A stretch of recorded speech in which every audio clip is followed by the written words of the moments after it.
This is Mike with DRUMline. I'm here with the drummer, Greg Upchurch of 3 Doors Down. I came to do a tech story to follow up. I did some stuff with Michael Miller and Todd Burr. Okay. And Robbie is letting me shoot kind of the sequence of what he does. And, but not so we came in for that today. So it's Tech Week. Okay. And but of course we love the drummers too. We interview a ton of drummers. We just got back from NAMM. And I know you from Puddle of Mud. Oh yes. And that's true. and you're in 3 Doors Down for several years. Yeah. So tell us what you're doing today. Today? Yeah, today specifically. Watching Silence of the Lambs. Okay. No, Saw call that my recently. wife. Okay. No, we're not going to sound check today. Okay. I just found that out. It's my bass player. Oh, okay. All right. You want to introduce your bass player real quick? Just bring him in. We love bass players. And Todd. And Todd. That was Todd. And there's Todd's hat leaving the room. No, no, we're not going to sound check today, so whatever, it'll be a surprise when I get up there, but I know my stuff will be all set up just fine, and I don't have a problem with that. Yeah, because he's got, you know, who's working for you. Who I work for. Well, you guys work as a team, but there he is. Hey. Robbie Cope. So we got two, we just did Glenn Sobel and Michael Miller, and if it weren't for those guys, I wouldn't be talking to you guys, but got to see that team work. Yeah, well, we work pretty good. You know, it's good if I don't have to sound check. You came to the Peabody Opera House in St. Louis, which is a gorgeous place. It just got redone. Been closed for like 30 years, except the last couple years. They just opened it. Okay. So it's a beautiful theater. I'm not going to see much of it except for No. on stage and get off stage and the shower. That'll be about. Back to the bus. I haven't even been to catering yet, and it's past lunch. But I'm not on daddy time right now. Yesterday I woke up at 6:30. Okay. Because normally I have to get my kid up and dressed and fed and off to school. So today I slept till 10:30. Oh, okay. It's been 8 years since I did that, so I'm still on breakfast time, coffee. Yeah. People don't see, you know, what you guys go through on the road. It's a lot of fun to play, but it's a lot of work to get things going. Yeah, yesterday we were in Tupelo, Mississippi, and the band's from Mississippi. So I'm the only one that's not from Mississippi, and well, Chet now he's from Tennessee, but I couldn't go anywhere.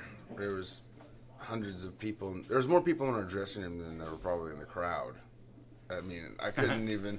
I walked in there to warm up, and there's some little 3-year-old banging on my practice kit, and so I go to my bus, and our bass player's wife's family's on our bus, so I had nowhere to go, and so I just sat in my bunk. It was the only place I had privacy. But I guess, you know, we're out of there. And I'm just waiting for my mom to call me and go, "You had a cousin in Louisville that wants to come to the show." I'm like, "In Louisville?" I got family everywhere. Yeah. But today, no family. Nobody's no nothing. bugging you but me. Exactly. I'm the only, and you're like, that's enough. You're the only pain in my ass today. Yeah, that's cool. Yeah. Why not? Well, I know you're playing a bit, but I haven't seen you play live, so that's going to be fun Well, for me. Well, you've got the butt kicker under your Oh, yeah. seat there. Does that reinforce the click? No, or does no, it just it's make just you my feel kick drum. feel the rhythm? Yeah, it makes I mean, me is pretend it- there's a PA system on stage. Okay. Like, you know, if you're in a bar, Right. and you hit the bass drum, you feel it. Yeah. On these things, you don't feel it. Okay. So that gives me Oh, the I see. illusion of my bass drum. Kind of give me a little Yeah, vibration. and it kind of, it's kind of cool to dance along too. I mean, as a player, you kind of, you know, yeah, reinforces it makes the it feel groove more and- powerful. Yeah, because it can be some distractions up there with the lights and stuff. Yeah, I did an acoustic show once, and we had a thumper, and it wasn't with this band. It was with Cornell, and our bass player. Every time he hit a certain note, it set off the thumper. So it'd be like,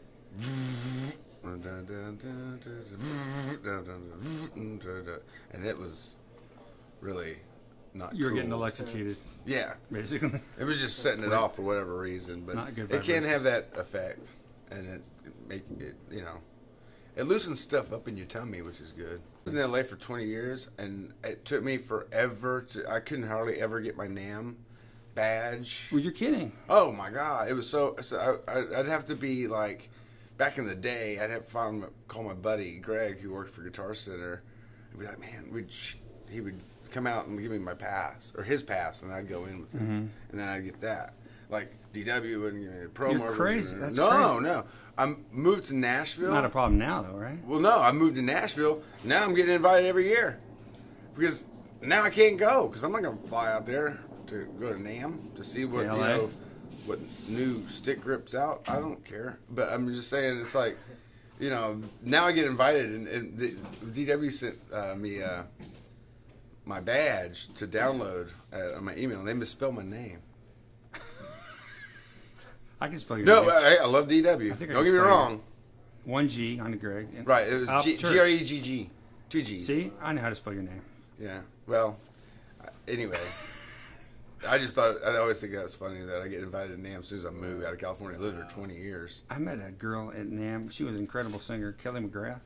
Have you heard of her? Nashville? No? You probably don't. I'm new there. Oh, you're new? I'm new. I think Zorro lives in Nashville. And Zorro? Yeah. I saw him play with Lenny Kravitz back in... Yeah, I interviewed him last year. It's like, there's a lot of different... It's not just a country town. People don't realize how many different musicians are down there and what's going on. What's so funny is I meet so many people that move there from L.A. or New York because it's so expensive to live in L.A. Oh, okay. Right now, Nashville's way affordable. And every kind of singer, every kind of band's down there. Do you play around there for fun ever? Or? No. I don't. It's kind of like I lived in the Valley in L.A. and I never went to Hollywood because I just didn't want to mess with it. But it's kind of like Nashville to me. I live in Hendersonville. Okay. Which is, Nashville's just close enough to where, I don't feel like going. Like everybody's like, hey man, we're playing tonight at such and such. I'm like, I'm not a lot of times when you work for them and playing drums, you might. Last thing I want to do is watch a band play. Exactly.